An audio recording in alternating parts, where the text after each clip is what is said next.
তো বানিয়ে ফেললাম বিরিয়ানি। হঠাৎ সেদিন বসে বসে মনে হচ্ছিল সন্ধেবেলা যে একটু বিরিয়ানি খেলে হয় না, একটু বিরিয়ানি বিরিয়ানি মনটা করছিল। তো সঙ্গে সঙ্গে বরকে বললাম ফোনটা করে যে চলো আজকে একটু বিরিয়ানিটা বানিয়ে দেওয়া যাক। আর আমি বেসিক্যালি বিরিয়ানিটা একদমই বানাতে পারি না, কারণ আমার বিরিয়ানিটা ঠিক আসে না।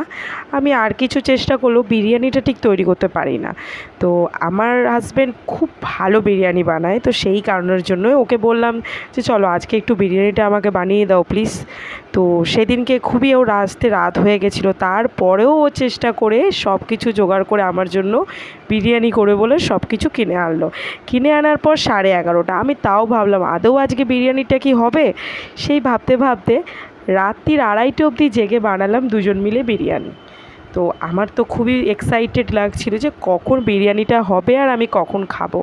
কিন্তু কি করা যাবে, 2:30 তো বাজবেই, কারণ বিরিয়ানি করার তো অনেক বড় প্রসিজিওর। তোমরা নিশ্চয়ই দেখতেই পাচ্ছ, এই পুরো ভিডিওটা দেখলেই বুঝতে পারবে যে কত বড় প্রসিজিওর বিরিয়ানিটা করার।